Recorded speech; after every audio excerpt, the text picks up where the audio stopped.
மத்தேயு 5:18 எல்லாருக்கும் தெரிந்த வசனமாயிருந்தாலும் நாங்கள் கொஞ்சம் ஆழமாக சிந்திக்க போகிறோம், அதை கற்றுக்கொள்ள போகிறோம். கர்த்தர் உதவி செய்வாராக. வானமும் பூமியும் ஒளிந்து போனாலும் நியாய பிரமாணத்தில் உள்ளதெல்லாம் நிறைவேறும் அளவும் அதில் சிறு எழுத்தாகிலும் ஒரு சிறு எழுத்தின் உறுப்பாகிலும் ஒளிந்து போகாது என்று மெய்யாகவே உண்மையாகவே. அப்ப பாருங்க, இந்த மெய்யாக உண்மையாக சொல்லுகிறேன் என்றென்றைக்கும். ஆனால் வேத புத்தகத்தில் மெய்யாக உண்மையாக என்று வருகிற இடங்கள் எல்லாமே ஆணித்தரமான ஒரு வசனங்களாக இருக்கிறது. அதாவது இந்த வேதம் இது நிரந்தரமானது, இது சத்தியம் உள்ளது. இந்த வேத புத்தகம் மாத்திரம், இதில் எழுதப்பட்ட வசனங்கள் மாத்திரம் மாறாதது என்பதை அந்த மெய்யாகவே விளங்குதா, உண்மையாகவே என்கிற வார்த்தைகள் என்ன செய்கிறது? இது சத்தியம் என்பதை கோடிட்டு காட்டுகிறது. இதை நாங்கள் அறிந்து கொள்ள வேண்டும். மிக முக்கியமாக அதிலே அந்த மெய்யாகவே உண்மையாகவே என்கிற இந்த வசனங்கள்ல எல்லாம் உள்ளே இன்னும் ஒன்று மறைந்திருக்கிறது. இந்த உலகத்திலே நீங்கள் தேட வேண்டிய, நம்ப வேண்டிய, நாடி தேட வேண்டிய, உங்களுடைய நேரங்களை கூடுதலாக செலவழிக்க வேண்டிய ஒரே ஒரு புத்தகம், நிரந்தரமான புத்தகம், மெய்யாகவே உண்மையாகவே. ஏதாவது சொல்லுங்க, எல்லாரும் வேதத்தை தூக்குங்க. ஹல்லேலூயா. தூக்குறீங்க இல்லையே, கொண்டு வரலையா? உயர்த்துங்க, அப்படி மேல உயர்த்துங்க. சத்தியமுள்ள வார்த்தை அதுதான் மாறாதது. சத்தியமுள்ள வார்த்தை அதுதான் நிரந்தரமானது. வானமும் பூமியும் அதில் உள்ள யாவும் ஒளிந்து போகும், ஆனாலும் அவருடைய வார்த்தையோ ஒளிந்து போகாது. வானமும் பூமியும் எல்லாமே, சர்வசேனையும் எல்லாம் மாறி போகும், ஆனாலும் நியாய பிரமாணத்தில் உள்ளதெல்லாம் நிறைவேறும் அளவும் அதில் ஒரு சிறு எழுத்தாகிலும் ஒரு சிறு எழுத்தின் உறுப்பாகிலும் ஒளிந்து போகாது என்று மெய்யாகவே மெய்யாகவே மெய்யாகவே நான் உங்களுக்கு சொல்லுகிறேன். நல்லா படிங்க, நல்லா வேலை செய்யுங்க. பணம் சேர்க்குறீங்களா? ஒரு பிரச்சனையுமே இல்லை. ஆனால் பூமியில சேர்த்து வைக்கிறதை பார்க்கிலும் பரலோகத்திலே உங்களுக்கு பொக்கிஷங்களை, அது எதாவது நன்மை செய்தல், நற்செய்தி அறிவித்தல், பிறருக்கு உதவி செய்தல், பெரிய பட்டியலே போடலாம். தேவாவியானவர் புதிய ஏற்பாட்டிலும் பழைய ஏற்பாட்டிலும் நன்மை செய்யுங்கள், திராணி இருக்கிற பொழுது நன்மை செய்யுங்கள். மற்றது அவருடைய வார்த்தை, நியாயப்பிரமாணம், அவருடைய கட்டளைகள், சத்தியங்களை கைக்கொள்ளுதல், இவைகள் தான் மிக முக்கியமாக தேவன் எங்களிடத்தில் எதிர்பார்க்கிற காரியம். அடுத்தது பாருங்க, சங்கீதம் 102. இந்த வசனத்துக்கு ஒரு ஒப்பனையான ஒரு வசனம். சங்கீதம் 102:26 சொல்லுகிறது, அவைகள் ஒளிந்து போகும். சொல்லுங்க, அவைகள். இந்த பூமி நாங்கள் நம்புறவைகள். அவைகள் அவை, இந்த பூமி நாங்கள் நம்புறது. இந்த உலகத்தில் எதையெல்லாம் நாங்கள் நம்புறோம், எவற்றையெல்லாம் எங்களுக்கு முன்னாக நிறுத்தி இருக்கிறோம், இயேசுவை தவிர. அவைகள் என்ன செய்யுமா? அழிந்து போகும், நீரோ நிலைத்திருப்பீர். அவைகள் எல்லாம் வஸ்திரம் போல் பழமையாய் போகும். என்னவாம்? எல்லாமே பழமையாய் போகும். அவைகளை ஒரு சால்வையை போல் மாற்றுவீர், அப்பொழுது மாறிப்போம். என்னவாம்? ஒரு சால்வையை போல. ஒரு சால்வை கொஞ்ச காலம் பாவிக்கப்படுகிற பொழுது, அடுத்தது சொல்லுகிறது, வஸ்திரம் என்றால் தெரியுமா? சொல்லுங்க, ஆடை. இந்த வஸ்திரத்தை, இந்த ஆடையை நாங்கள் தொடர்ந்து பாவிக்கிற பொழுது, அதை கழுவி கழுவி நாங்கள் பாவிக்கிற பொழுது உங்களுக்கு தெரியும், அது அப்படியோ கலர் மங்கி அப்படியே பேடா போயிடும் இல்லையா? பிறகு சுன பறக்கும், பிறகு நூல் கிளம்பும், பிறகு தையல் பிரியம். அப்ப அது நிரந்தரமா? நாங்க போடுற ஆடை நிரந்தரமா? இந்த மாமிசத்தை பாருங்க, இந்த சதை நிரந்தரமா? இல்ல இல்ல, அறிந்து கொள்ளுங்கள். வீட்டுக்கு பெயிண்ட் அடிக்கிறோம். அந்த பெயிண்ட் ஒரு சில கிழமைகளில் அது என்ன செய்கிறது, அப்படியே மெதுவாக மங்கி, அல்லது எங்களுடைய பிள்ளைகள் என்ன செய்யறாங்க, ஒரு 2-3 நாள் ஓஹோ ஆஹா பெயிண்டை அடிச்சுட்டு நாங்கள் ரசிக்கிறோம். ஆனால் ஒரு கரித்துண்டை எடுத்து அல்லது சோக்கை எடுத்து என்ன செய்து விடுகிறார்கள், கீறி விடுகிறார்கள். அதுவும் டப்பன் அந்த நேரத்தில் அதனுடைய அழகு குறைந்து போகிறது. எதை குறித்து பேசுகிறேன் அறிந்து கொள்ளுங்கள். பேசிக்கொண்டு போகிற பொழுதே இந்த உலகத்திலே இருக்கிறதான, இந்த உலகத்தில் இருக்கிற பொருளாயிருக்கட்டும், மனிதர்களாயிருக்கட்டும், நீங்கள் நம்புகிற எதுவாயிருக்கட்டும், அவைகளுக்கு ஒரு முடிவு உண்டு. அது பழமையாய் போகும். மாறாதவர் இயேசு கிறிஸ்து. ஹல்லேலூயா. அதான் ஆராதிக்கிற நேரத்திலே அடிக்கடி சொல்லுகிறேன், கைகளை உயர்த்தி ஆராதிங்க. ஏன் சொல்லுகிறேன், நிரந்தரமற்ற காரியங்களுக்காக இந்த கைகளை தூக்குகிறோம். நிரந்தரமற்ற உலக பிரகாரமான அழிந்து போகிற பொருளுக்காக கைகளை செலவழிக்கிறோம். தேவனுக்கு பிரியமற்ற, அதாவது சில காரியம் சில நிமிடத்தில் மறைஞ்சு போகும் இல்லையா? சில காரியம் ஒரு நாள், சிலது ஒரு மாதம், சிலது ஒரு வருடம். ஏதோ ஒரு முடிவு. மனிதனுக்கு 70-80 பலத்தின் மிகுதி ஒரு குறிப்பிட்ட காலம் இருக்கிறது போல எல்லாவற்றிற்கும் முடிவு உண்டு. முடிவு சமீபமாயிருக்கிறது. முடிவு சமீபமாயிருக்கிறது. அதான் சொன்னார், மனம் திரும்புங்கள், தேவனுடைய ராஜ்யம் என்றால் என்ன, சமீபம். முடிவு சமீபம். பழமையாய் போவதை, அதாவது பழசாய் போகிறதை நம்பாதே, அழிந்து போகிறதை நம்பாதே என்று ஆண்டவர் சொல்லுகிறார். அப்ப அழியும் காரியம் ஒன்று இருந்தால் அழியாமை ஒன்று இருக்கிறது. கூடாதது ஒன்று இருந்தால் நல்லது ஒன்று, விளங்குதா? கையை வைத்துங்களா. கூடாது ஒன்று இருந்தால் நல்லது ஒன்று இருக்கிறது. நன்மை ஒன்று இருந்தால் தீமை இருக்கிறது. நாங்கள் நாட வேண்டியது எதை? நல்லதை. நல்லது எது? அவருடைய ஜீவனுள்ள வார்த்தை. போராடங்கள்ல வைக்காதீங்க, மறந்துட்டு போகாதீங்க.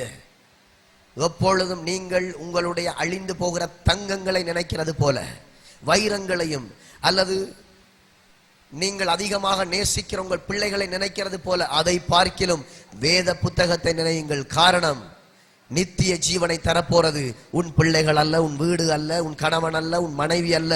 நித்திய ஜீவனை கொடுக்க போறது அவருடைய வார்த்தை, அவருடைய சத்தியம். நம்புறீங்களா? சால்வையை போல, சுருட்டப்பட்ட கம்பளியை போல எல்லாம் மாறி போகும், பழமையாய் போகும், அவைகள் அழிந்து போகும். நீரோ நிலைத்திருப்பீர். ஹல்லேலூயா. அப்ப என்ன சொல்லப்படுகிறது?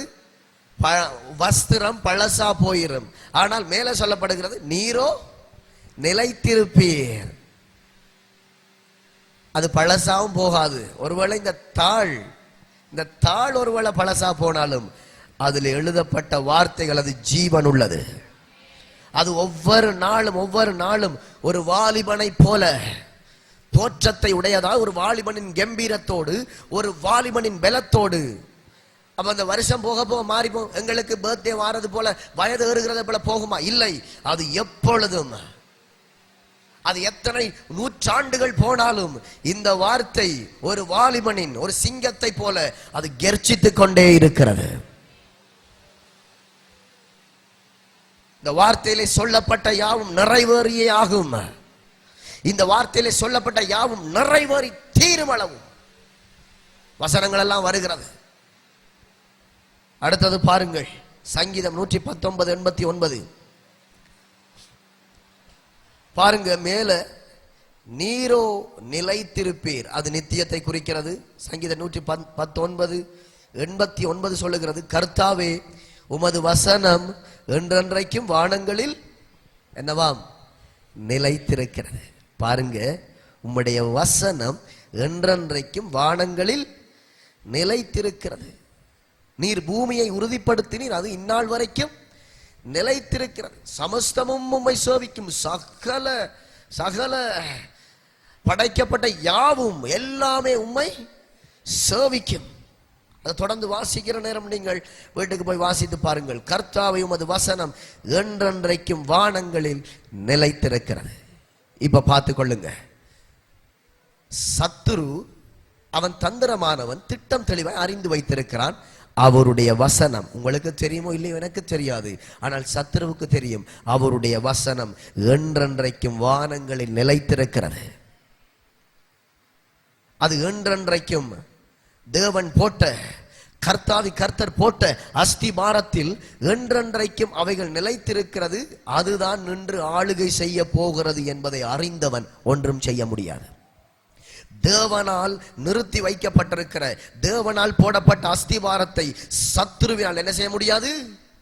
கெடுக்க முடியாது, அதை அழிக்க முடியாது. ஆகையினால் தேவன் படைத்த மனிதர்களிடத்தில் வருகிறான். வந்து தேவன் சொன்னார், அவருடைய வார்த்தை என்றென்றைக்கும் நிலைத்திருக்கிறது என்று. ஆனால் மெதுவாக நுழைந்த சாத்தான் உலகத்தை காண்பிக்கிறான். வா, இந்த இடத்துக்கு போகலாம், நீ விரும்பினது போல வாழ்க்கை இருக்கும், வா இதை வாங்கு. அதை ஆராய்ந்து பார்க்கிற நேரம் தேவனுக்கு பிரியமற்றதா இருக்கும். சில பேரோட மனதிலே பேசுவான், வா இதை எடு. சில பேருடைய பொருளை காட்டுவான், இதை எடு. சில காரியங்களை மனதில் ஏவிக்கொண்டே இருப்பான். எழும்பு எழும்பு எழும்பு எழும்பு. அதான் ஒருவர் இருக்கிறார், அவர் வாகனத்தில் ஏறுகிற பொழுது சொல்லுவாராம், ஐயோ நான் அன்றைய குடிக்க கூடாது என்று, நல்ல தீர்மானங்களை எடுத்து குடிக்க கூடாது என்று போவாராம். ஆனால் சாராய பாரை கண்டதும் அங்கால வேன் போகாது, பின்னுக்கு இழுக்குது, தாண்டி போனாலும் பின்னுக்கு இழுக்குது.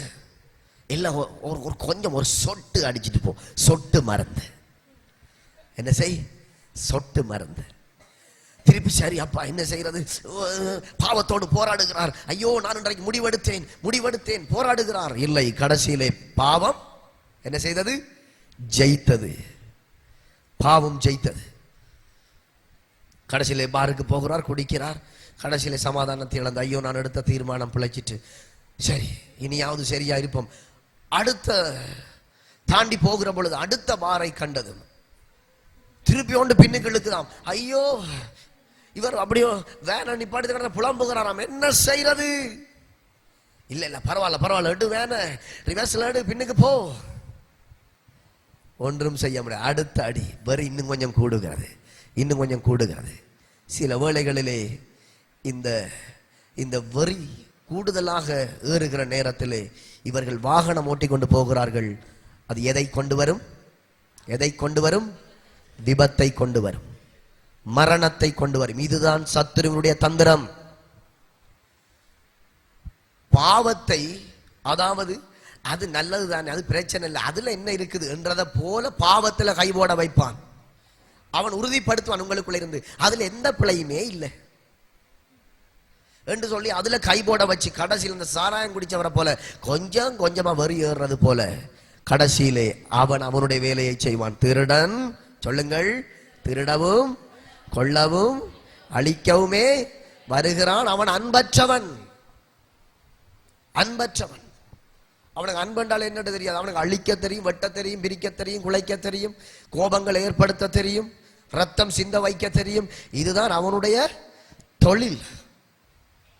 என்றென்றைக்கும் வானங்களில் நிலைத்திருக்கிற அவருடைய வசனத்தின் மேல அவன் அதிகாரத்தோடு கை வைக்க முடியாது. காரணம், அது நெருப்பு, அது வல்லமை உள்ளது, நெருங்க முடியாது. ஆகையினால் தேவன் தெரிந்து கொண்ட மனிதர்களை எப்படியாவது கெடுக்கலாம், யாரை விழுங்கலாமோ என்று சத்துரு அலைந்து திரிகிறான். வீடு தேடி வந்து கூப்பிடான், கதவை தட்டி. அவன் தெரிஞ்சவன் தானே, 5 வருஷமா நாங்க பழகுறோம். சரி போயிட்டு வா. வார நேரத்தில் ஒழுங்கா வீடு வந்து சேர்ந்துரு. கையோட போற மாதிரி கையோட வந்துரு. நல்ல சுகத்தோட போற மாதிரி ஒரு காயமும் இல்லாமலுக்கு அப்படியே வந்து சேர்ந்துரு. அப்படியே நடக்குது இன்றைக்கு. எந்த காயத்தை குறித்து பேசுகிறேன்? ஐயோ நான் நல்லா தானே வாரன். இல்லை, உன் இருதயத்தை ஏதோ பறி கொடுத்துட்டு தான் என்ன செய்றீங்க? அதுக்கு பிறகு வந்து வீட்டில் நிம்மதியா இருக்க முடியுமா? இல்ல, திருப்பியும் அங்கதான் இழுக்குது. இதுதான் சத்துருவின் திட்டம். என்றென்றைக்கும் வானங்களை நிலைத்திருக்கிற, அது மட்டும்தான் நித்தியம். பிள்ளைகள், உங்களோட வயதை கால்குலேட் பண்ணுங்களேன். ஒரு வயதுல இருந்து இப்ப எங்க நிக்கிறீங்கண்டு. இன்னொரு 5 வருஷம் போனா 35, இன்னொரு 5 வருஷம் போனா 40, இன்னொரு 5 வருஷம் போனா 40. அரைவாசி நரைச்சி போயிட்டு இப்பவே 13லயே நரைச்சிட்டு பிள்ளைகளுக்கு எல்லாம் 50 60 வயது பொள்ள தூக்கிட்டு வாரது. என்ன பிரதர், ஐயா ஊழியத்துக்கு ஒப்பு கொடுக்கலாம் வந்திருக்கிறான். 60 வயதுல ஊழியத்துக்கு ஒப்பு கொடுத்து என்ன செய்ய போறா? பாயோனும் ஏறோனும் துள்ளோனும். 65 70ல என்னன்னா ஐயா இந்த காலத்தை தவற விட்டால் அதுக்கு பிறகு உரத்த சத்தமா சொல்ல வேண்டும் என்ற ஆசை இருக்கும், குரல் இருக்காது. என்ன இருக்காது? குரல். துள்ளி குதிக்கணும் என்ற ஆசை இருக்கு, உன்னால டவுசரே போட முடியாது இழுபட்ட ஷாரனோட. அப்படிப்பட்டவர்களும் இருக்கிறார்கள். கோபிக்காதீங்க, அவர்களிடத்துல கேளுங்கள். எவ்வளவு ஆசையெல்லாம் இருக்குது ஆண்டவருக்காக. இப்படி பண்ண வேணும், இப்படி பண்ண வேணும். 60க்கு பிறகு யார் உன்னை பார்க்கான்னு பார்ப்பாங்க, சதையெல்லாம் தொங்க. 45க்கு பிறகு 40 50 60 70 கிளவி என்று கூப்பிடுவான். காலத்தை பிரயோஜனப்படுத்திக் கொள்ளுங்கள். நேரத்தை என்றென்றைக்கும் வானங்களில் நிலைத்திருக்கிறது. அதுக்கு வயசு போகாது, எங்களுக்கு போகும். ஆகையினால் சத்துரு அறிந்து வைத்திருக்கிறான், இவர்களின் வாழ்க்கை ஒரு குறிப்பிட்ட காலம்தான். ஓட்டு போறத போல அவன் ஏமாத்தி கதண்டு கதைச்சி அரசியல்வாதிகள் எங்கள்கிட்ட ஓட்ட வாங்குறது போல அவனும் மனதுல பேசண்டு பேசி அவன் பக்கமாக இழுத்து கொண்டு போய் என்றென்றைக்கும் என்கிறதான தேவனுடைய சித்தத்தை மாற்றி உங்களை அனித்தியமானதுக்குள்ளே தள்ளி கடைசியிலே வெளியிலே வர முடியாத ஒரு இடம், அதுதான் நரக பாதாளம். அந்த பாதாளத்துக்குள்ளே தள்ளுவதற்காகத்தான் இந்த உலகத்திலே ஆசைகளை கண்கட்ட ஆசைகள், அளவுக்கு மிச்சமான ஆசைகள். இப்பதான் கொண்டு தந்தவன் 2000 ரூபாய், இன்னொரு 2000 தேவை. அது போதும். அது எவ்வளவு வேணும்? அப்ப எனக்கு 10,000 வேணும். என்னது? அது கிரீம் வாங்கணும், லிப்டிக் வாங்கணும், அது இது ஊர்பட்ட சாமான். போதுமன்ற மனம் வேணும் உனக்கு. முதலாவது ஊழியக்காரியே ஆறு வல்லமை வல்லமை. கதவு திறந்து சத்தம் கேக்குது. வந்துட்டேன் இயேசுவின் நாமத்திலே ஆமென். கொண்டு வந்தீங்களா காசி? காசி 2000 ரூபாய் தான். 2000 ரூபாயா? இப்பதானே வல்லமை இறங்கினது. இது அடுத்த வல்லமை காசி. எங்கள் முன்னோர்கள் 100 ரூபாயிலும் வாழ்க்கை நடத்தி இருக்கிறார்கள். ஹல்லேலூயா. 50 ரூபாயிலும் வாழ்க்கை நடத்தி இருக்கிறார்கள். 20 ரூபாயிலும் வாழ்க்கை. சாப்பாடு தான் இல்லாட்டி முன்னோர்கள் மண்ணுக்காக மாணிக்கத்தை விட்டிட மாட்டேன், இந்த மண்ணுக்காக மாணிக்கத்தை விட்டிட மாட்டேன். அழிந்து போகிற காரியம் மாணிக்கம் அழியாதது, அது நித்தியம் என்றென்றைக்கும் வானங்களை நிலைத்திருக்கிற அவருடைய வார்த்தை. நல்லா கைத்தட்டி இருக்கணுமே. ஹல்லேலூயா ஹல்லேலூயா. உங்களை வடிவு வடிவு வடிவு வடிவண்டு அழகு பார்க்கிறவன் எவ்வளவு காலத்துக்கு பார்க்க போறான் பாப்போம். 50க்கு பிறகு 60 சொல்லுவான்ல, விளங்குதா? என்றென்றைக்கும் என்றென்றைக்கும் அழகு வேணுமா? சொல்லுங்க, அழகு எனக்கு வேணும். அப்படியானால் இயேசு வேண்டும். என்றென்றைக்கும் மான்களை போல துள்ளி குதிக்க வேண்டுமானால், கழுகுகளை போல என்றென்றைக்கும் நீங்கள் எழுந்து பறக்க வேண்டுமாயிருந்தால், இயேசு என்கிறதான சத்துள்ள அவர் கொடுத்த ஜீவனுள்ள உணவு வார்த்தை இதை உட்கொள்ளுகிற நேரத்தில் எப்பொழுதும் 25 வயது போல காட்சி அளிப்பீர்கள், 18 வயது போல தோற்றம் அளிப்பீர்கள். ஹல்லேலூயா. என்ன பிரதர் பக்கத்துல வந்து நிப்பாங்க, இறைச்சி குடி சப்பையலாம கிடக்கு, ஒரு பல்லும் இல்லை, வயது எத்தனை? 60. அப்ப உங்களுக்கு எனக்கு 70, முழு பல்லும் கிடக்கு. ஹல்லேலூயா. நீ பாவிக்க கூடாத பாவிச்சு அடிக்க கூடாத புகைகளை அடிச்சு கிடந்து விழுந்தானே பல்லு இல்ல, அது பரம்பரை பரம்பரை இல்ல, வீடி சாராயம் கஞ்சா உன் வாழ்க்கையை, அதாவது உன் சவப்பட்டியை செய்கிறதான ஆயுதங்கள். என்னது? உங்கள் சவப்பட்டியை செய்கிறதான ஆயுதங்கள், சுத்தியல்கள், ஒவ்வொரு காரியங்களும். அது அனித்தியமானது, அது நிரந்தரமற்றது. சங்கீதம் 119 152, சங்கீதம் 119 152. நீர் உம்முடைய சாட்சிகளை என்றென்றைக்கும் நிற்க ஸ்தாபித்தீர். சேர்ந்து வாசிக்கணுமே.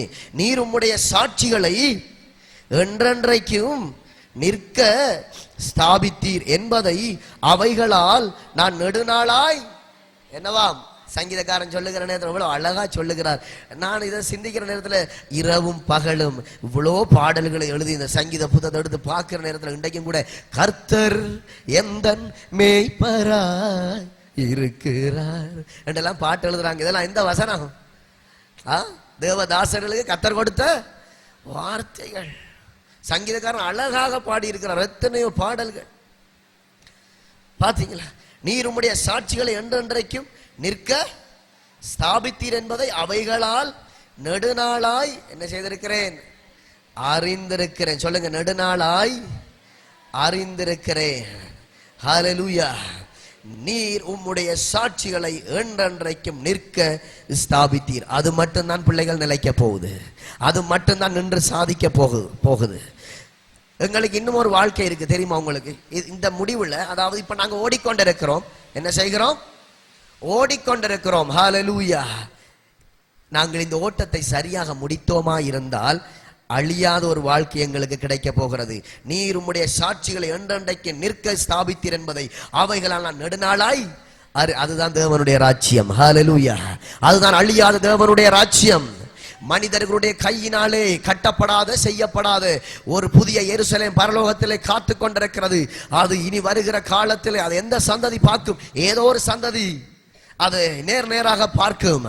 அது நாங்களாகவும் இருக்கலாம், அடுத்த சந்ததியாகவும் இருக்கலாம். ஆனால் சொன்னவர் வந்தே தீருவார். அவருடைய வார்த்தைகள் நேற்றும் இன்றும் என்றும் மாறாதது. இந்துக்கள் கேட்கிறார்கள், இந்துக்கள் கேட்கிறார்கள், இந்த வேத புத்தகத்திலே சொல்லப்பட்டவைகள் எல்லாம் நடக்குதாம் என. ஹல்லேலூயா. இதில் சொல்லப்பட்டது யாவும் நிறைவேறுதாம் என. சுனாமி வரும் என்று, ஓ, ஜனங்களுடைய அக்கிரமத்தை பார்த்து சமுத்திரத்தை குலுக்குகிற தேவன் நான். வானம் சுருட்டப்பட்ட கம்பளியே போல மாறும். மற்றது பாருங்க, வானத்தில் அக்கினி புகை ஸ்தம்பங்கள் ஆகிய அதிசயங்களை காட்டுவே, நட்சத்திரங்கள் விழும், சூரியன் வெந்து போகும், எல்லாம் நடக்கும் காலப்படுதல. மகா பூமி அதிர்ச்சிகள், கடலின் சீற்றம், கடும் புயல், பெரும் மலைகள் உண்டாகும். ஆனால் இயேசுவை நம்பிக்கொண்டு என்றென்றைக்கும் நிலைத்து நிற்கக்கூடிய, என்றென்றைக்கு நிலைத்து நின்று காக்கக்கூடிய வல்லமை படைத்த அவர் வார்த்தையை நம்புகிற நேரத்திலே நீதிமான் அசைக்கப்படுவதில்லை. நீதிமான் விழுந்து போவதில்லை. ஒரு காலமும் விழுந்து போவதில்லை. இயேசுவை நீங்க நம்புறீங்களா? தங்கச்சி, தம்பி, தாயே, தகப்பனே, அண்ணன், அக்கா, நீங்கள் பாக்கியவான்கள், நீங்கள் பாக்கியவான்கள். இந்த வார்த்தையை கேட்கிற ஒவ்வொருவரும் இதை நீங்கள் நம்பி ஏற்றுக்கொள்ளுகிற நேரத்தில் என்றென்றைக்கு நிலைத்து நிற்பீர்கள். எல்லாருமே அவங்க வாழ்க்கையெல்லாம் முடிஞ்சு போயிரும். நீங்கள் இந்த உலகத்திலே வாழும் நாட்களும் அதிகரித்து அதற்கு பிற்பாடு ஆண்டவர் வருவார். யோவான் 5 சொல்லுகிறபடி பிரேத கல்லறைகள் திறப்படும், மரித்த பரிசுத்தவான்கள் எழுந்திருப்பார்கள். முதலில் ஆண்டவரை முகமுகமாய் தரிசிக்க அவர்கள் போவார்கள். நியாய தீர்ப்புக்காக போவார்கள். தேவனை தேடாதவர்களும் துன்மார்க்கத்திலே வாழ்ந்தவர்களும் எழும்புவார்கள், அவர்களும் போவார்கள். தேவன் அதற்குரிய அவர்கள் செய்கைகளின்படி கர்த்தர் அங்கே பலன் அளிப்பார். வெள்ள சிங்காசனம் போடப்படும். இதெல்லாம் கட்டுக்கதை அல்ல, நடக்கிற நேரம் பார், நடந்தே ஆகும். அந்த நேரத்தில் கையை சொரிஞ்சு தலைமுடிய பிச்சு அங்க திரிஞ்சு இங்க திரிஞ்சு எனக்கு கொஞ்சம் எண்ணெய் தாவன் என்று அந்த நேரம் கேட்டு பிரியோசனம் இல்லை. 5 கன்னிகளைப் போல எண்ணெயோடு ஆயத்தமாக இருக்கிறவர்கள் மணவாளனை தரிசிப்பார்கள், மணவாளனை சந்திப்பார்கள். நம்புறீங்களா? ஏன் இவ்வளவு கத்திரம் கிடந்து அழிந்து போகிறதை நம்பாதே.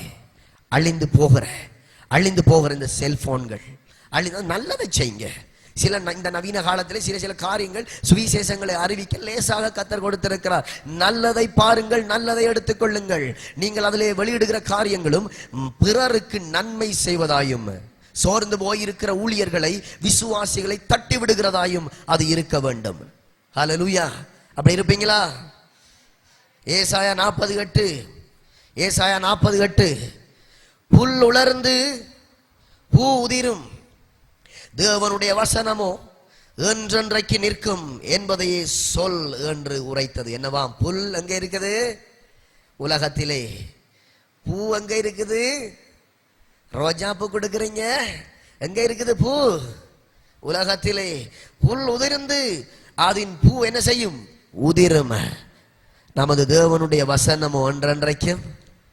யாருக்காவது ஏதாவது கிஃப்ட் கொடுக்க போறீங்களா? கிஃப்ட் கொண்டு போய் ரோஜா பூ என்று கொடுக்காமலுக்கு இதை கொடு, இதுதான் ரோஜா பூ.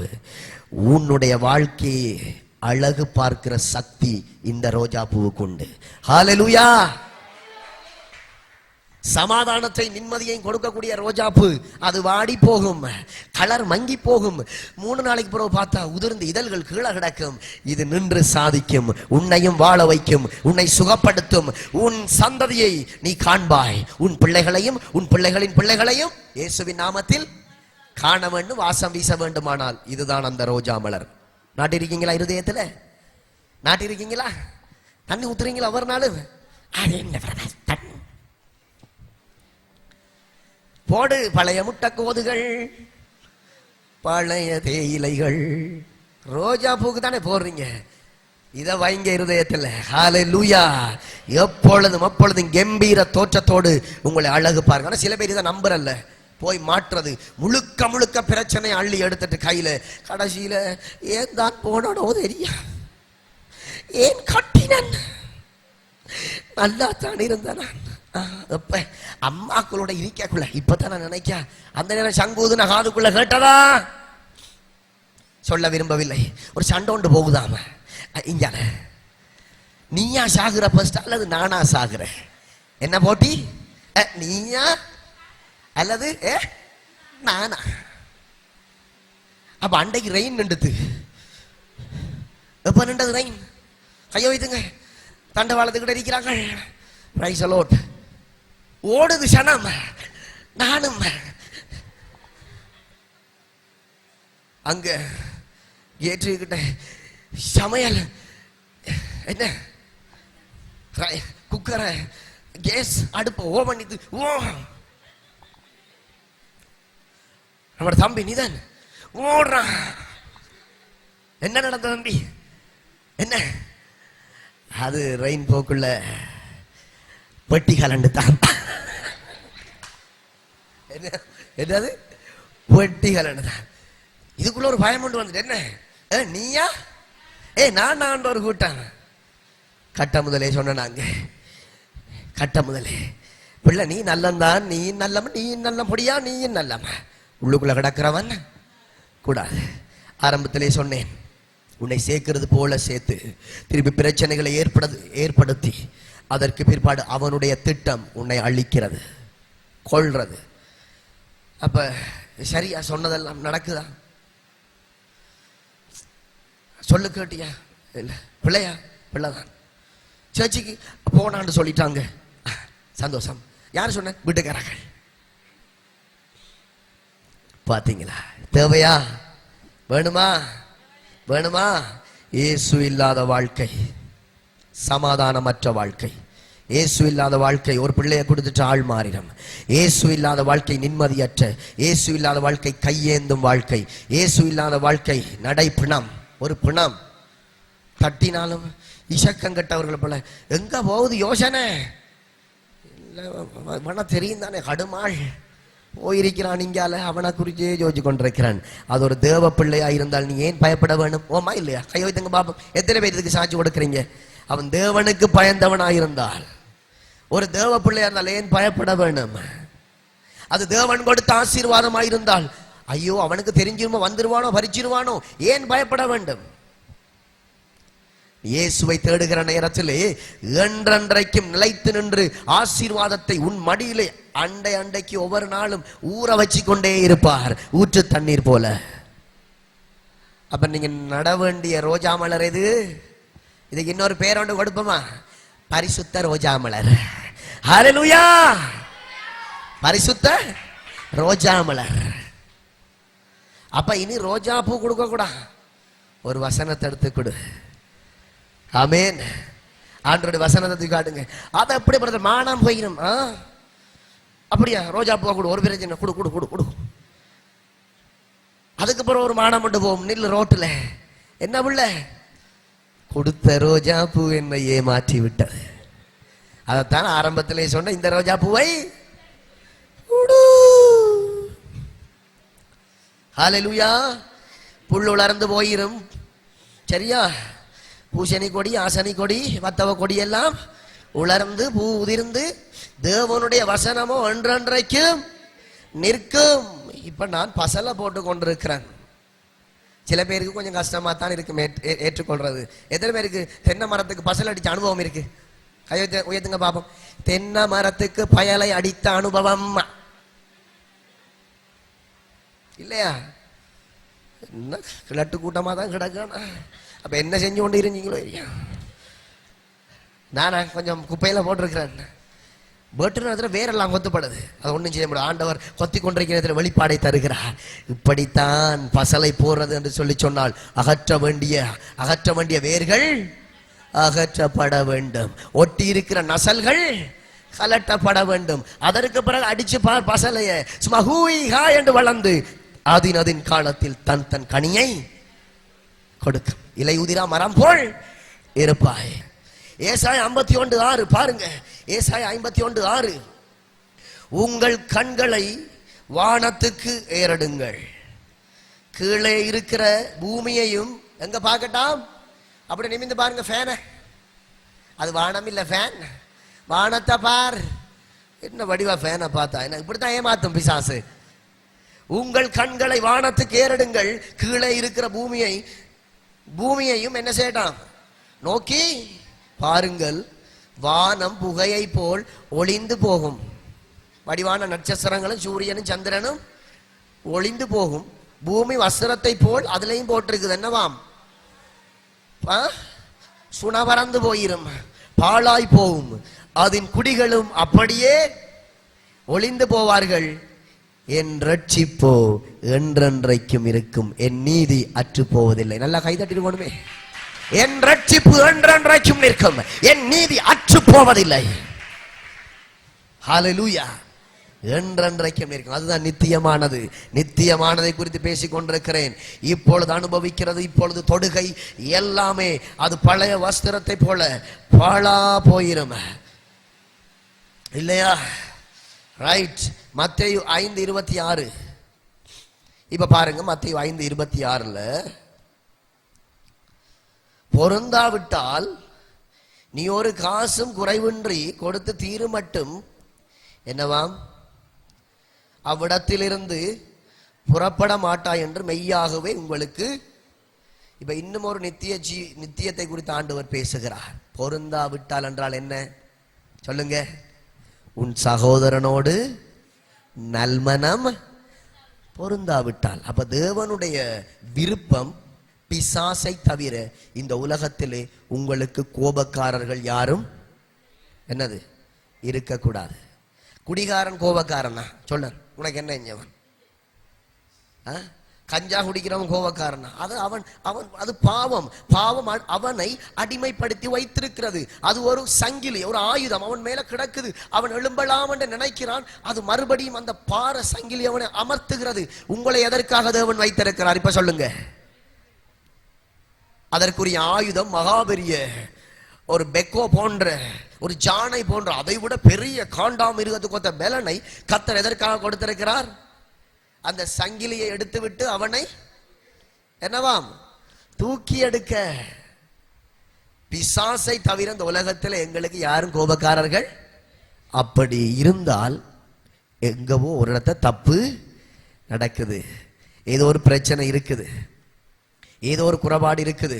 அந்த சின்ன பிள்ளைகளை நீங்கள் தேவனை சந்திக்க முடியாதபடிக்கும், அந்த நித்திய ஜீவனை சுதந்திரித்துக் கொள்ள முடியாதபடிக்கும், இந்த உலகத்திலே சமாதானமாய் சந்தோஷமாய் தேவனுடைய ஓட்டத்தை ஓட முடியாதபடிக்கும், வாழ்க்கையை வாழ முடியாதபடிக்கும் உங்களை தடுத்து நிறுத்தி கொண்டே இருக்கும் ஒரு முள்ளாக அது இருந்து கொண்டே இருக்கும். விளங்குதா?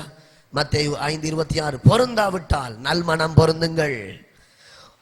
விளங்குதா? மற்றது மத்தேயு 6:22 ஆகையால் நீ தர்மம் செய்யும் போது மனுஷரால் புகழப்படுவதற்கு மாயக்காரர் ஆலயங்களிலும் வீதிகளிலும் செய்வது போல உனக்கு முன்பாக தாரை என்னவாம் ஊதுவியாதே என்றா கிடந்து சொல்லிக்கொண்டு வாய வச்சுட்டு சும்மா இருக்கலாமலுக்கு அவனுக்கு அப்படி இப்படி என்று சொல்லி நாங்க ஏதாவது ஒரு காரியத்தை நாங்க செய்துட்டு ஆகையால் நீ தர்மம் செய்து மனுஷரால் சில பேர் தர்மம் செய்வாங்க. சில காரியங்கள் இருக்குது செய்கிறவர்கள் பார்க்க விரும்புவார்கள். அது வேற காரியம். செய்கிறவர்கள் பார்க்க எங்களுடைய உண்மைத்தனத்தை பார்க்க விரும்புவார்கள். ஆனால் சிலர் தர்மம் கொடுக்க போவாங்க, ஆனா கொடுக்க மாட்டாங்க. ஏனென்றா அந்த இடத்துல அவர்களுக்கு தெரிந்தவர்களோ அல்லது பிற ஜனங்களோ இருக்க மாட்டாங்க. ஆகையினால் அந்த பணத்தை என்ன செய்வாங்க? பாக்கெட்டுக்குள்ளே என்ன செய்வாங்க? வச்சு கொள்ளுவாங்க. யாராவது சனக்கூட்டம் வந்தால் எடுத்து கொடுக்கிறது. எதற்காக? இது எதற்காக? தங்களுக்கு ஒரு பெயர் புகழுக்காக அவர்கள் செய்கிறார்கள். பேர் புகழுக்காக செய்கிறார்கள். ஆகையால் நீ தர்மம் செய்யும் போது மனுஷரால் புகழ் அது எனக்கு வேண்டாம். அதான் ஆண்டவர் சொன்னார், நன்மை செய்து தீமையை அனுபவியுங்கள். இதுதான் நித்திய ஜீவன். நன்மை செய்து தீமை அனுபவியுங்கள். ஆனால் உங்களிடத்திலே ஒருவர் ஏதாவது ஒரு நன்மையை தந்துட்டு இதற்கு நீங்கள் கணக்கு காட்ட வேண்டும், இதை நீங்கள் காண்பிக்க வேண்டும் என்று சொல்லி சொன்னால் அவர்கள் வார்த்தையை நாங்கள் என்ன செய்ய வேண்டும்? எங்களுக்கு இருக்கிற மேலிடத்தில் இருக்கிறவர்களின் வார்த்தையை மதிக்க வேண்டும். அதுவும் ஒரு ஊழியம்தான். மற்றது பாருங்க, மத்தேயு 6:16 நீங்கள் உபவாசிக்கும் போது அழிஞ்சு போற நிரந்தரமற்ற உபவாசங்களை பண்ணக்கூடாது என்று ஆண்டவர் சொல்லுகிறார். நித்தியமற்ற உபவாசம் ஒரு வீணான பட்டினி சில பேர் இருக்கிறாங்க. நீங்கள் உபவாசிக்கும் போது மாயக்காரரை போல முகவாடலாய் இராதேயுங்கள். முகம் வாடிக்கொண்டு 10 தரம் துப்பி அவர்கள் உபவாசிக்கிறதை மனுஷர் காணும் பொருட்டாக தங்கள் முகங்களை அவர்களாகவே பசி வரலாற்றியும் அவர்களே தங்கள் முகங்களை நான் ஒரு தேவ பக்தி உள்ளவன் என்பதை இதை நான் போட்டேன் தங்கள் முகங்களை வாட பண்ணுகிறார்கள். அவர்கள் தங்கள் பலனை அடைந்து தீர்ந்ததென்று மெய்யாகவே என்னவாம். அப்ப அந்த நீங்க ஒரு நாள் இருக்கிற உபவாசம் வீணா போகக்கூடாது என்பதற்காக கர்த்தர் பேசுகிறார். நீ தேவனோடு செலவழிக்கிற அந்த ஒரு நாள் ஒரு நிமிடம் வீணாக போயிடாதபடிக்கு நீங்கள் முகவாடலாக இருந்து கொண்டு மற்றவர்களிடத்தில் சொல்லி கூடுமான அளவு நீங்கள் உபவாசம் பண்ணினால் அதை மற்றவர்களிடத்தில் தெரியப்படுத்தாமல் இருப்பது நல்லது. அதை பரலோகத்தில் இருக்கிற ஆண்டவராய் இயேசு கிறிஸ்துவுக்கும் உங்களுக்கும் தெரிஞ்சிருந்தால் போதும். அப்படியோ தாரை ஊதுவியாதபடிக்கு அப்படி எங்களுடைய கிராமத்துக்குள்ள போய் அல்லது எங்கவோ ஒரு இடத்த போய் இன்றைக்கு உபவாசம் என்று சொன்னால் அதனால் பலன் என்னது இல்லை. மத்தேயு 10:15 பாருங்க. நியாய தீர்ப்பு நாளிலே அந்த பட்டணத்துக்கு நேரிடுவதை பார்க்கிலும் சோதோம் கொமோரா நாட்டிற்கு நேரிடுவது என்னவாம் இலகுவாயிருக்கும் என்று மெய்யாகவே உங்களை சொல்லுகிறேன். இது யாரை குறித்து ஆண்டவர் பேசுகிறார் என்றால் தேவனுடைய சத்தியத்தை அவருடைய வசனத்தை எடுத்து சொல்லுகிற ஒரு நபர் கர்த்தர் உங்களுக்காக அனுப்புவார். ஆனால் அனுப்புகிற நேரத்திலே நீங்க உடனடியாக அறிஞ்சு கொள்ளணும், ஏன் அவர் இன்றைக்கு எங்களுடைய வீட்டிற்கு வர வேண்டும். ஓமா இல்லையா? ஏன் அந்த சகோதரன் 10 மணிக்கு எங்களுடைய வீட்டிற்கு வர வேண்டும்? கர்த்தர் ஒரு ஆளை உங்க வீட்டுக்கு அனுப்புகிறார் என்றால், தள்ளிக்கொண்டு வருகிறார் என்றால் ஒரு திட்டத்தோடு தான் எல்லாம் நடக்கும். உங்கள ஏதாவது பிளவாடு இருக்கலாம், அல்லது உங்கள்கிட்ட இருந்து அவங்க ஏதாவது கற்றுக்கொள்ற விஷயமா இருக்கலாம். ஏதோ ஒரு காரியம் இருக்கும். ஆண்டவர் சொல்லுகிற நேரத்தில் சீஷர்களை அனுப்புகிறார், சுவிசேஷம் சொல்லும்படி சமாதானம் கூறுங்கள் அந்த வீட்டிற்கு. அவர்கள் அதற்கு பாத்திரவான்களாக இருந்தால் அந்த சமாதானம் அந்த வீட்டில் என்ன செய்யும்? தங்கும். அதற்கு எதிராளிகளாக இருந்தால் கால் தூசையும் தட்டி என்ன செய்யுங்க? அங்க நிக்காதீங்க. ஏனென்றால் என்றென்றைக்கும் நிலைத்து நிற்கும் வார்த்தையை குறித்து சத்தியத்தை குறித்து அவர்களுக்கு தெளிவு இல்லை. கர்த்தர் நல்லவர் என்பதை ருசித்து பாருங்கள். ருசித்தவர்கள் மட்டும் அடுப்ப பண்ணிட்டு தங்களோட வேலையை விட்டுட்டு தேவனுடைய வார்த்தையை பேசுற நேரத்தில் டைம் எடுத்து பேசுவார்கள். சத்தியத்தை குறித்து பேசுற நேரத்தில் டைம் பார்க்க மாட்டாங்க, பசி வராது, பேசிக்கொண்டே இருப்பார்கள். அது எல்லாரும் அல்ல, சொற்ப பேர். ஆனால் பலர் உலக பிரகாரமான அலட்டல்களை போறது என்றால் 6 மணிக்கு குந்தினால் பின்னேரம் 6 மணி வரைக்கும் வாய் நோகாதபடிக்கு இங்கால ஏதும் ரேசர்கள் பூட்டியிருக்கிறார்களோ தெரியவில்லை, கிரீஸுகளை அப்பி அவன் ஆடிக்கொண்டே இருக்கும் வாய் விளங்குதான். ஆனால் யாராவது ஆண்டவருடைய சத்தியத்தை சொல்ற நேரத்தில் அவர்களுடைய இருதயமும் அவர்களுடைய மேட்டிமையும் அவர்களுடைய செய்கைகளை ஏற்றுக்கொள்ளாது. இப்ப என்ன சொல்லுகிறார்? நியாய தீர்ப்பு நாளிலே அந்த பட்டணத்துக்கு அந்த வீட்டிற்கு நேரிடுகிறதை பார்க்கிலும் சோதம் குமரா நாட்டிற்கு நேரிடுவது என்றால் என்ன? பயங்கர ஒரு காலம் வருது, பயங்கர ஒரு உபத்திரவத்தின் நாட்கள் வருகிறது. நீங்க விலகுங்க, நீங்க வந்துருங்க, பயங்கர ஒரு காலம் வருகிறது. அதற்கு பிற்பாடு வார்த்தையை தேடுவார்கள், போதகர்மாரை தேடுவார்கள், சத்தியத்தை தேடுவார்கள், அவர்கள் கண்டுபிடிக்க மாட்டார்கள். அது ஒரு சாபம். அந்த பட்டணத்துக்கு வருவதை பார்க்கிலும் சோதம் குமார நாட்டிற்கு நேரிடுவது என்னவா இலகுவாயிருக்கும் என்று சொல்லி சொன்னால், ஏற்கனவே சோதம் குமாரா பட்டணம் என்பது பாவத்துக்குள்ளே கிடக்கிறது. அப்ப அங்கவே இலகுவா வந்துடும் என்று சொல்லி சொன்னால் நீங்க நினைக்க கூடாது ஆண்டவர் இந்த வீட்டை விட்டு வைத்தார் என்று. இல்லை, சோதோம் கொமோராவை பார்க்கிலும் அவர்கள் அம்பிட போற பிரச்சனை, மாட்டுப்பட போகிறதான பிரச்சனை அது பெரியதாயிருக்கும். ஆகையினால் புத்திமதிகளையும் சத்தியத்தையும் சபைகளிலும் அல்லது தாய் தகப்பனாயிருக்கட்டும் தேவ பிள்ளைகள் சொல்லுகிற நேரத்தில் அதை கேட்டு செய்கிறதான இருதயம் உங்களுக்கு தேவை. இல்லாவிட்டால் நியாய தீர்ப்பு நாளிலே என்ன நாள் இருக்குது? நியாய தீர்ப்பு நாள் ஒன்று இருக்கிறது. அங்க போய் சொல்லுங்க, ஒன்றும் செய்ய முடியாது. ஒரு சில வசனங்களை மாத்திரம் பார்க்கலாம். மத்தேயு 10:3. ஒரு பட்டணத்தில் உங்களை துன்பப்படுத்தினால் மறு பட்டணத்துக்கு அதோட விட்டுறாதீங்க, ஓடி போகுங்கள். மனுஷகுமாரன் வருவதற்குள்ளாக நீங்கள் இஸ்ரவேலருடைய பட்டணங்களை எல்லாம் சுற்றி முடியாது என்று மெய்யாகவே என்னவா மெய்யாகவே உங்களுக்கு சொல்லுகிறேன். அப்ப ஒரு பட்டணத்தில் உங்களை துன்பப்படுத்தினால், இப்ப உங்களை பார்த்து ஆண்டவர் சொல்லுகிறார், யாராவது உங்களை துன்பப்படுத்தினால் என்ன விட்டுட்டு போயிராத, ஊழியத்தை விட்டுட்டு சத்தியத்தை புறக்கணிச்சிட்டு போயிராத. ஒரு பட்டணத்துல பிரச்சனை ஆனால் துன்பப்படுத்தினால் மறு பட்டணத்திற்கு ஓடி போங்கள். ஓடி போகிற நீங்கள் பாக்கியவான்கள், ஓடி போகிற நீங்கள் பாக்கியவதிகள். மத்தேயு 10:42. மத்தேயு 10:42. சீஷன் என்னும் நாமத்தின் நிமித்தம் இந்த சிறியரில் ஒருவனுக்கு ஒரு கலசம் தண்ணீர் மாத்திரம் குடிக்க கொடுக்கிறவனும் தன் பலனை அடையாமல் போக மாட்டான் என்று மெய்யாகவே உங்களுக்கு சொல்லுகிறேன். காசை கொடு, அதை கொடு, இதை கூடான்னு சொல்லல. ஆண்டவர் உதாரணமாக சொல்லி காட்டுகிறார். கிணத்துக்குள்ள நிறைய தண்ணி இருக்கின்றார்கள், கையை உயர்த்துங்க. இல்லையா? வற்றி போப்பது, கையை உயர்த்து. இல்லையா? உங்க வீட்டுல கிணறு இருக்கா? கையை உயர்த்து. ஹல்லேலூயா, ஆமென். கர்த்தர் கொடுத்திருக்கிறார். அதுக்குள்ள தண்ணி இருக்கா? மிச்சமா கிடக்குதல்ல. அப்ப முறைச்சி பார்க்காத, வந்து தண்ணி கேட்டா இவனுக்கு கொடுக்கலாமா கொடுக்க கூடாது. சீஷன் என்று நாமத்தின் நிமித்தம் இந்த சிறியரில் ஒருவனுக்கு ஒரு கலசம் தண்ணீர் மாத்திரம் குடிக்க கொடுக்கிறவனும் தன் பலனை என்ன செய்வானா அடைவான். இப்ப வீட்டுல மிச்சமா இருக்கிறது தானே, குடு. இப்படிதான் சொன்னாங்க, குடு. பிசினித்தனம் பார்க்காம குடு. இதுதான் நாங்க நித்தியத்துல சேர்க்கிற காரியங்கள், நித்தியமான காரியம். மத்தேயு 11:11.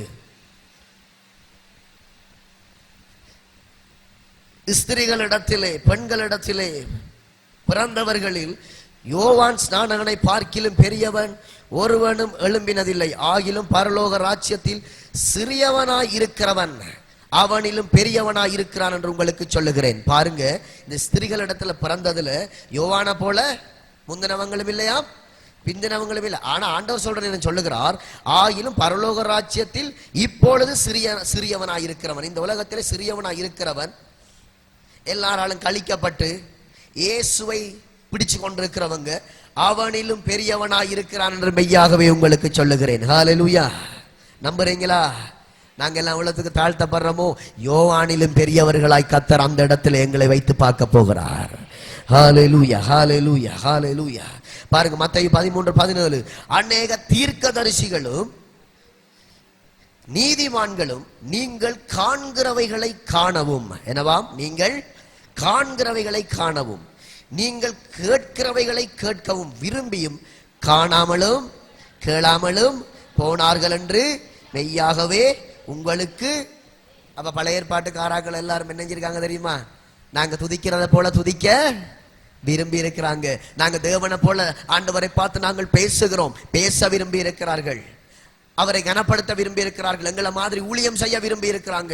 ஆனால் அது அவர்களுக்கு, அந்த வாய்ப்பு அவர்களுக்கு கிடைக்கவில்லை. ஆனால் கர்த்தர் அதை எனக்கும் உங்களுக்கும் தந்திருக்கிறார். மத்தேயு 16:28, மத்தேயு 16:28, இங்கே நிற்கிறவர்களில் சிலர் மனுஷகுமாரன் தம்முடைய ராஜ்யத்தில் வருவதை காணும் முன் மரணத்தை ருசி பார்ப்பதில்லை என்று மெய்யாகவே உங்களுக்கு சொல்லுகிறேன். இது எந்த சந்ததியா இருக்கும் எனக்கு தெரியாது. ஆனால் ஏதோ ஒரு சந்ததி அவர் வருவதை நேருக்கு நேராக பார்க்க போகிறார்கள். மத்தேயு 17:20, அதற்கு இயேசு, உங்கள் அவிசுவாசத்தினாலே தான். கடுகு விதை அளவு விசுவாசம், அதான் வேணும் எங்களுக்கு. கடுகு விதை அளவு விசுவாசம் உங்களுக்கு இருந்தால் நீங்கள் இந்த மலையை பார்த்து இவ்விடம் விட்டு அப்புறம் போ என்று சொல்ல அது அப்புறம் போகும். உங்களால் கூடாத காரியம் ஒன்றுமிராது என்று மெய்யாகவே உங்களுக்கு சொல்லுகிறேன். அப்ப விசுவாசம் என்பது நித்திய ஜீவனுக்கு, நித்திய வாழ்க்கைக்கு மிக பிரயோஜனமான ஒரு காரியம். மத்தேயு 18:3, நீங்கள் மனம் திரும்பி பிள்ளைகளை போல் ஆகாவிட்டால் பரலோக ராஜ்யத்தில் பிரவேசிக்க மாட்டீர்கள் என்று மெய்யாகவே உங்களுக்கு சொல்லுகிறேன். ஆண்டவர் என்னிடத்தில் உங்களிடத்தில் எதிர்பார்க்கிறது, பிள்ளைகளை போல் ஆக வேண்டும், நித்திய ஜீவனை சுதந்தரிக்க. மத்தேயு 18:18, பூலோகத்திலே நீங்கள் எவைகளை, அதாவது இந்த மண்ணிலே நீங்கள் எவைகளை கட்டுவீர்களோ அவைகள் பரலோகத்திலும் கட்டப்பட்டிருக்கும். பூலோகத்திலே நீங்கள் எவைகளை கட்டவிழ்ப்பீர்களோ அவைகள் பரலோகத்திலும் என்னவாம் கட்டவிழ்க்கப்பட்டிருக்கும் என்று மெய்யாகவே உங்களுக்கு சொல்லுகிறேன். இப்ப கேளுங்கள், பரலோகத்தில் என்ன இருக்கிறது? ஆசீர்வாதம் இருக்குது. எங்களுடைய வாயின் வார்த்தைகளினாலே சில நேரங்களில் நாங்கள் அவிசுவாசமான காரியங்களை பேசி தேவன் கொடுக்கிற ஆசீர்வாதத்தை என்ன செய்து விடுகிறோம்? கட்டி விடுகிறோம். ஆனால் அதை ஆண்டவர் நாமத்தால் ஆசீர்வாதங்களை கட்டவிழ்க்கிற நேரத்தில் கர்த்தர் கொடுக்கிறார். அதுல இன்னும் ஒரு ரெவலேஷன், நீங்கள் பூமியில எவைகளை கட்டுகிறீர்களோ அது வானத்திலே வானத்திலே இருக்கிறது யாரு?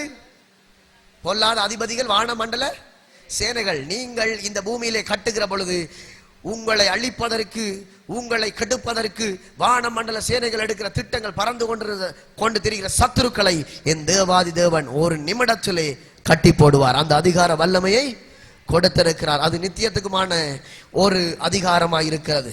மத்தேயு 19:23, அப்பொழுது இயேசு தம்முடைய சீஷர்களை நோக்கி, ஐசுவரியவான் பரலோக ராஜ்யத்தில் பிரவேசிப்பது அரிது என்று மெய்யாகவே உங்களுக்கு சொல்லுகிறேன். ஆகவும் நீங்கள் ஆடம்பரமான வாழ்க்கையை தேட வேண்டாம், அது நித்திய ஜீவனை தடுத்து நிறுத்தும்.